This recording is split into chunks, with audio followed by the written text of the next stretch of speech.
Hello, good morning to all my dear student. Today we discuss about renewable resources, wildlife, wild animals.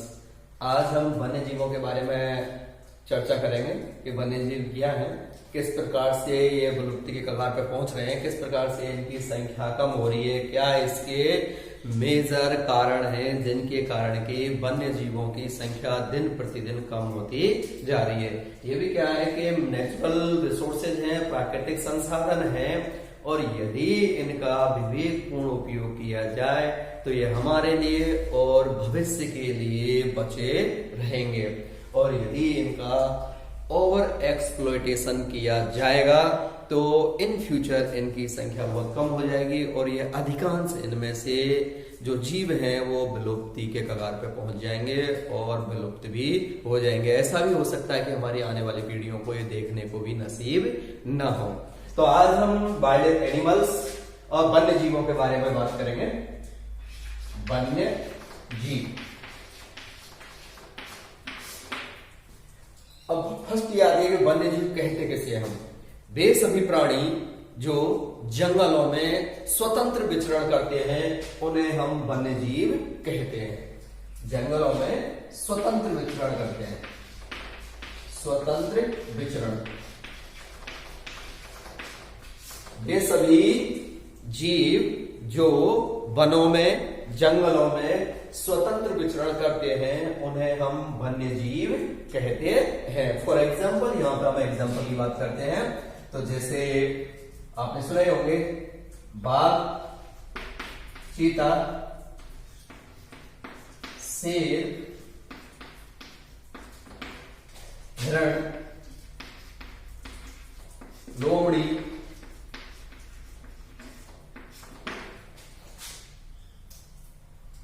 गधे या गधा, हाइना, beaver,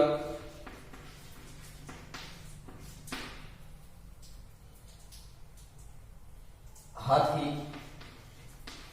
इसके साथ साथ वे सभी जैसे जल में रहने वाले घड़ियाल, मगरमच्छ,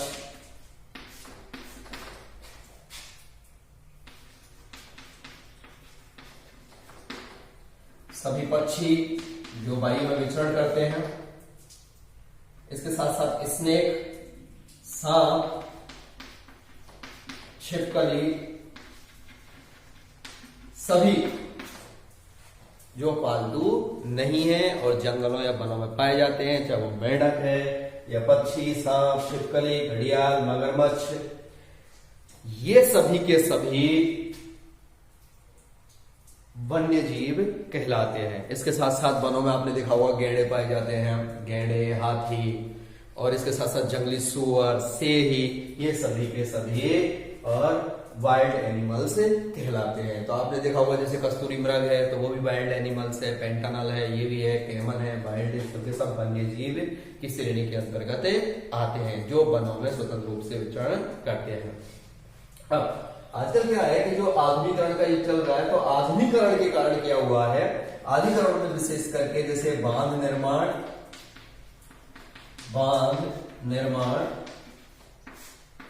रेलवे लाइन का बिछाना,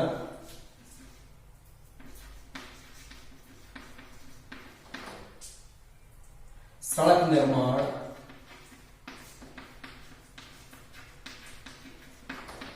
इसके अलावा भी है जैसे औद्योगिक इकाइयों का लगाया जाना या फिर आवास के लिए कॉलोनियों का विकास करना।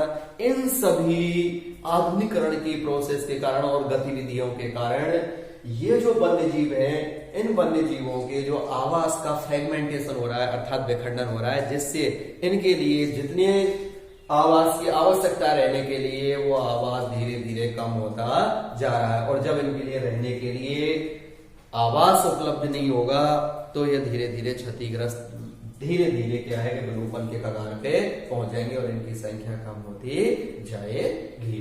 तो ये जो आधुनिकरण के गतिविधियां हैं जैसे बांध निर्माण के कारण क्या होता है, एक बड़ी जल राशि और एक क्षेत्र विशेष में इकट्ठी कर दी जाती है। इससे क्या होगा कि वो पूरा क्षेत्र जलमग्न रह जाएगा और उस क्षेत्र में रहने वाले जितने भी वन्य जीव वगैरह हैं वो सब या तो वहां से भाग जाएंगे या फिर वो स्थान उनके रहने के लिए अनुकूल नहीं होता है या वो मारे जाते हैं। ये सारी यहाँ हम आपको बता दें कि ये आधुनिकरण की प्रोसेस है या फिर आजकल जो भी चल रहा है विकास की प्रक्रिया है, उसके कारण ही यदि हमारे देश में देखें तो जलीय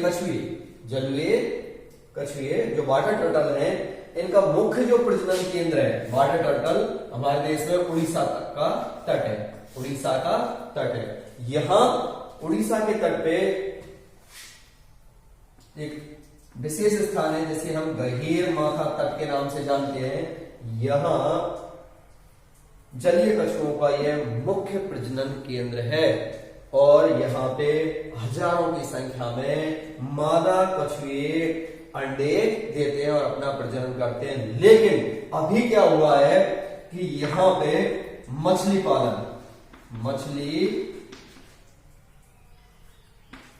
पालन वह एक नई सड़क बनने के कारण, नई सड़क निर्माण के कारण विशेषकर क्या होता है मछली पालन, और आजकल जो मछली पालन होता है वो मशीनों के द्वारा होता है। इसके कारण क्या हो रहा है कि ये जो कछुओं का जो प्रजनन है वो प्रभावित हो रहा है, जिसके कारण क्या है कि इनकी संख्या निरंतर गिरती जा रही है और इनकी संख्या में कमी आ रही है। और इसका मुख्य कारण क्या है? मछली पालन। जो फिशिंग वाला जो काम है, फिशिंग के कारण क्या होगा, मछलियों के साथ साथ कछुए भी आ जाते हैं और वो लोग उन्हें भी निकाल के लिए जाते हैं। तो इन सबसे क्या होगा कि और एक ये जो प्रजनन की जो मुख्य जगह है, ये प्रजनन की जगह जो गहीर माथा तट है वो प्रभावित हो गया, डिस्टरबेंस जोन में आ गया। इसके कारण इनका प्रजनन भी वो प्रभावित होता है और इससे धीरे धीरे क्या होगा, जलीय कछुओं की जो संख्या है वो कम होती जा रही है। इसी प्रकार आप देखें गंगा की डॉल्फिन, गंगा में डॉल्फिन बहुतायत में पाई जाती है। आपने देखा होगा कभी कभी वो नीचे से और ऊपर के साथ एक साथ ग्लाइड करती है और छलांग लगाती है। काफी सुंदर प्राणी है ये जो जल में पाया जाता है। तो ये क्या है कि इसको विशेष रूप से क्या किया गया कि शिकारी जो लोग हैं उन्होंने तेल प्राप्ति के लिए इसका बहुत आयत में शिकार किया और इसका अंधाधुंध शिकार किया। इसके कारण इसकी संख्या बहुत तेजी से गिर गई। इसका जो ये तेल है, इससे जो तेल प्राप्त किया जाता है, इसका उपयोग मछली पकड़ने में प्रलोभन के रूप में दिया जाता है।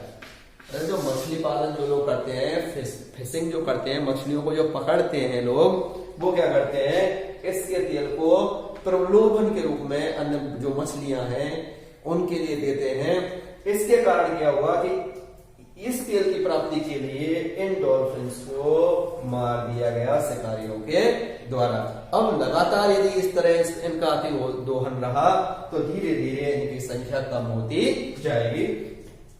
1990 में सुल्तानगंज से कहलगांव, ये लगभग 50 किलोमीटर का एरिया है, सुल्तानगंज से कहलगांव। इस 50 किलोमीटर वाले एरिया को सरकार ने डॉल्फिन सेंचुरी घोषित किया था, वो भी इनके संरक्षण के लिए, और 1972 की सूची में भी इन्हें रखा गया है। लेकिन इसके बावजूद भी इनका जो शिकार है वो अभी भी थम नहीं रहा है। बिहार के जो स्टूडेंट हैं, बिहार के छात्रों ने गंगा की डॉल्फिन को बचाने के लिए एक पर्यावरण जो नॉन गवर्नमेंटल जो ऑर्गेनाइजेशन होते हैं, एनजीओ वगैरह होते हैं, उनके साथ मिलके एक व्यापक परियोजना चलाई और रैलियां वगैरह निकाली। इनसे क्या हुआ कि इनसे सरकार को सचेत किया गया, लोगों को भी सचेत किया गया कि इसका शिकार प्रतिबंधित किया जाए, नहीं तो इन फ्यूचर गंगा की डॉल्फिन विलुप्त हो जाएगी। तो इन्होंने बहुत बड़ा योगदान दिया बिहार के छात्रों ने कि वहां से और एक लंबी गंगा के सहारे बहुत बड़ी रैली निकाली और लोगों में जन चेतना भी इन्होंने फैलाई कि इस डॉल्फिन को प्रतिबंधित किया जाए, डॉल्फिन का जो शिकार किया जा रहा है उसको प्रतिबंधित किया जाए। ये तो ये कारण है एक तो मेन कारण है इसका वन्य जीवों के नष्ट होने का कि आधुनिकीकरण हो रहा है, इसके कारण वन्य जीव नष्ट हो रहे हैं। दूसरा, जो अंधाधुंध जो शिकार कर रहे हैं लोग या मछली पालन कर रहे हैं, इनसे भी क्या है कि जो वन्य प्राणी है उनको नुकसान पहुंच रहा है या उनकी संख्या कम हो रही है, या तो उनका जो आवास है वो क्षति हो रहा है या आवास का डिस्टरबेंस हो रहा है, या फिर लोग शिकार करके उन्हें उपयोगी वस्तुओं के कारण उनसे जो उपयोगी पदार्थ प्राप्त होते हैं उनके लिए उन्हें नष्ट कर रहे हैं। और इसी प्रकार यदि ओवर एक्सप्लॉयटेशन चलता रहा तो इन फ्यूचर ये सभी के सभी हम चाहे जलीय कछुए की कहें या गंगा के डॉल्फिन की कहें, ये धीरे धीरे विलुप्त हो जाएंगी। तो अभी हमें सचेत होने की आवश्यकता है जिससे कि इनको रोका जा सके। और तीसरा काम में क्या क्या है, वन्य जीवों का व्यापार। व्यापार भी बड़े स्तर पे होता है। आपने देखा होगा कि जितने भी पर्स वगैरह बनते हैं वो चमड़े के बनते हैं। अब चमड़ा कहां से आएगा, चमड़ा कहां से आएगा, ये जो लेदर है जैसे हम चमड़ा बोलते हैं तो ये पशुओं की खाल से आता है। तो इसके कारण क्या होगा कि लोग औद्योगिक इकाइयों के लिए, लेदर इंडस्ट्रीज के लिए इन पशुओं की बलि चढ़ा देते हैं और पशुओं से चमड़ा प्राप्त करने के लिए पशुओं को मार देते हैं। अब जब पशुओं को मार देंगे तो इनकी संख्या कम होती जाएगी। जैसे कैमन है, एक प्राणी है, ये ब्राजील में पाया जाता है, बहुतायत में पाया जाता था पहले, लेकिन ये क्या कर रहा है, जो ब्राजील है इसने 1967 में एक वन्य जीवों के संरक्षण बाहर थोड़ी देर बाहर यार, कैमन, इसको क्या है कि ये ब्राजील में मुख्य रूप से पाया जाता है और 1967 में इसको प्रतिबंधित किया गया था कि इसके साथ साथ अन्य जीवों के लिए भी कि इनका व्यापार ना किया जाए। लेकिन फिर भी यहाँ के जो ब्राजील के जो शिकारी हैं, ब्राजील के शिकारी ये फ्रांस, इटली, जापान यहां के लिए इनको निर्यात कर देते हैं और लगभग 10 लाख पर ईयर कैनन का इसी तरह शिकार किया जाता है और इन्हें विदेश भेज दिया जाता है, जैसे ब्राजील, फ्रांस, इटली, जापान। और यहाँ इनकी चमड़ी से और लेदर, जो लेदर है इनसे लेदर प्राप्त किया जाएगा और उनसे पर्स वगैरह और बहुत सारी वस्तुएं बनाई जाती हैं। वो ज्यादा महत्वपूर्ण नहीं है, ज्यादा महत्वपूर्ण यह है कि लगभग पर ईयर 10 लाख एक साल में लगभग इतने कैमन को शिकारी लोग मार देते हैं। किसके लिए? केवल इनसे लेदर प्राप्ति के लिए। पेंटेनॉल, ये भी ब्राजील में पाया जाता है। इस पेंटेनॉल, ये जो पेंटेनॉल है, इसको भी ब्राजील के जो शिकारी लोग हैं धुमके से ही अमेरिका, यूरोप और जापान को इसकी सप्लाई कर देते हैं। वो भी किसके लिए? चमड़े के लिए, क्योंकि इसकी जो स्किन है उससे चमड़ा प्राप्त होगा। इस स्किन से और पर्स या और लेदर की जो भी वस्तुएं हैं वो बनाई जाती हैं। काले गेंडे अफ्रीका में बहुत आयत में पाए जाते हैं काले गेंडे, लेकिन इनका शिकार भी अफ्रीका के शिकारी लोगों ने इसलिए कर दिया कि इनका जो सींग होता है वो काफी महत्वपूर्ण होता है। उस सींग से बहुत सी ऑर्नामेंटल्स वस्तुएं बनती हैं, सजावटी सामान बनते हैं। इसके कारण अफ्रीका का लगभग 90% इनका जो हिस्सा है काले गेंडों का वो नष्ट हो चुका है अभी तक। तो इसी प्रकार यह हाथी है। हाथी अफ्रीका में काफी पाया जाता है। अफ्रीका के हाथियों को इसीलिए लोगों ने नष्ट कर दिया या मार दिया कि उनके केवल दोष इतना था, ये हम इसको दोष नहीं कह सकते, कि केवल उनमें सुंदर हाथी, उनमें क्या है, दांत पाए जाते हैं। 2 बड़े बड़े दांत आपने देखे होंगे, हाथी में 2 सुंदर दांत पाए जाते हैं। उन दांतों के लिए ही हाथियों को मार दिया जाता है। कितनी बड़ी निर्दयता का काम है ये। और आप ये देखो कि वन्य जीवों को इस प्रकार से यदि नष्ट किया जाएगा, इस दर से नष्ट किया जाएगा, तो कुछ ही समय में ये सभी वन्य जीव नष्ट हो जाएंगे। तो 1/3 आबादी, लगभग 1/3, 1/3 आबादी की हाथियों की आबादी को इसीलिए मार दिया कि उनके दांत बहुत उपयोगी थे। लगभग 3000 टन बताते हैं, लगभग 3000 टन हाथी दांत के लिए वहां पे हजारों हाथियों को मार दिया। इसके साथ साथ कछुए हैं। कछुए भी क्या है, लगभग 29 लाख कछुओं को, कछुए लगभग 29 लाख कछुए पर ईयर, जो 29 लाख कछुओं को अब तक ये भी जापान के जो मार्केट है उसमें बलि चढ़ गए हैं। कस्तूरी मृग, यहाँ पे कस्तूरी मृग को इसलिए मार दिया गया कि इससे कस्तूरी मृग प्राप्त, इससे कस्तूरी एक पदार्थ है कस्तूरी, ये प्राप्त होता है। कस्तूरी जो एक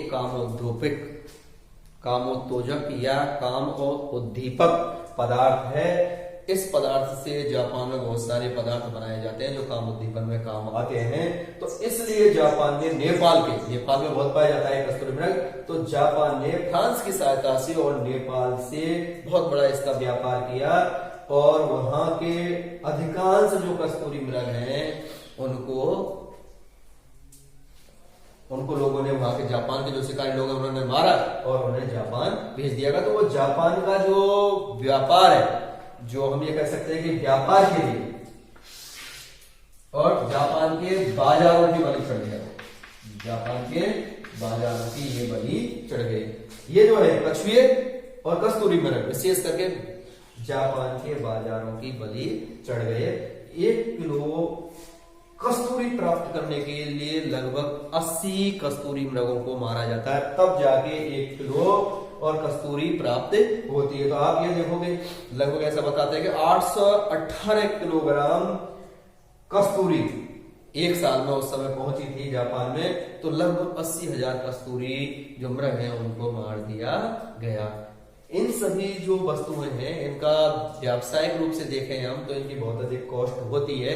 इसके कारण लोग क्या करते हैं, इनको मार के और इनसे इन वस्तुओं को प्राप्त करने के लिए इन्हें मार देते हैं, पर उन्हें ये नहीं पता कि ये सभी जो प्राणी हैं, वन्य जीव हैं, ये पर्यावरण के लिए कितने अधिक महत्वपूर्ण है। इसके बारे में अवेयरनेस फैलाना बहुत जरूरी है। अब जिस दर से ये इन वन्य जीवों का व्यापार हो रहा है और जिस दर से इन वन्य जीवों को नष्ट किया जा रहा है, यदि इसी दर से फ्यूचर में ये चलता रहा तो आने वाले समय में ये प्राणी हमें देखने को भी नसीब नहीं होंगे। संरक्षण के उपाय, अभी हम बात करते हैं संरक्षण का क्या महत्वपूर्ण उपाय हो सकते हैं जो हम कर सकते हैं संरक्षण के। तो इसका जो महत्वपूर्ण है वो है वन्य जीवों के व्यापार पर पूर्णतः प्रतिबंध लगा देना चाहिए।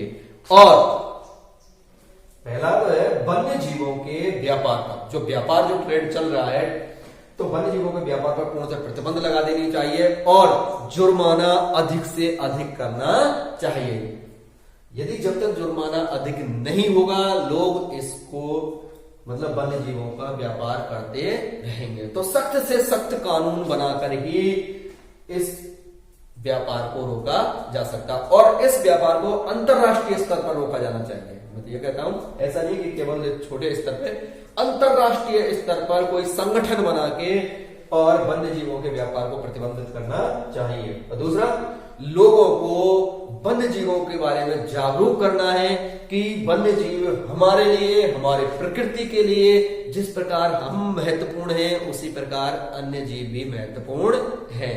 और वैसे भी आप जानते हो कि सभी जीवों को जीने का अधिकार है। तो मनुष्य ही क्या करता है कि एक मनुष्य की जो लालची जो प्रवृत्ति है वह ये सारे काम कराती है। पेट भरने के लिए संसाधनों की प्रकृति में और पृथ्वी पर कोई कमी नहीं है, लेकिन लालच के लिए संसाधनों की कमी पड़ जाएगी। तो जो लोग लालची लोग हैं और वो क्या करते हैं कि इस तरह के काम करते हैं और वो अन्य जीवों को मार के और अपनी जरूरतों की आवश्यकता पूर्ति करते हैं। तो इस प्रकार से ही चलता रहा तो ये जो वन्य जीव हैं वो धीरे धीरे नष्ट हो जाएंगे और फ्यूचर में ये सभी विलुप्ति के कगार पे पहुंच जाएंगे या विलुप्त हो जाएंगे। तो ये रिन्यूएबल रिसोर्सेज है, नवीनीकरणीय, यदि इनका उचित उपयोग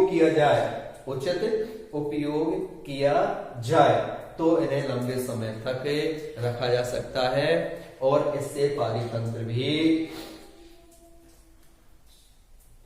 भी नियंत्रित रहेगा और बैलेंस पारितंत्र का बना रहेगा। तो आज हम बता रहे थे आपको वाइल्ड एनिमल्स के बारे में, वन्य जीवों के बारे में कि वन्य जीव कौन कौन से हैं। तो ये सभी के सभी क्या हैं, वन्य जीव हैं। ये सभी भी वन्य जीव हैं जिनको बहुत ज्यादा जिनका व्यापार किया जा रहा है और इनको बहुत ज्यादा मार दिया गया है। कुछ हमारे यहाँ के देश के बताए गए हैं कि जलीय कछुए वगैरह हैं जो कि ओडिशा का तट जिसके लिए प्रसिद्ध है, और दूसरा है गंगा की डॉल्फिन। असाइनमेंट के रूप में लिख लेना। आज का जो महत्वपूर्ण कार्य वो क्या है, क्वेश्चन नंबर 1 लिखें। वन्यजीव प्राकृतिक संसाधन का विस्तार से वर्णन कीजिए। वन्यजीव प्राकृतिक संसाधन का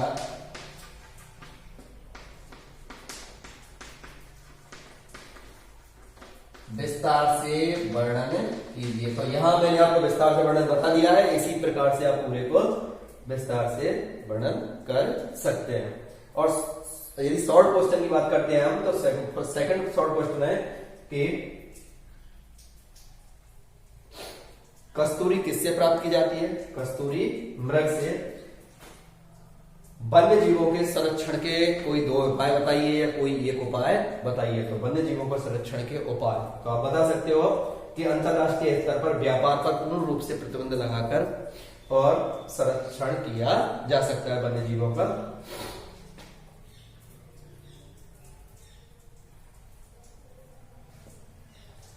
ठीक है। Thanks to all my dear students for listening me.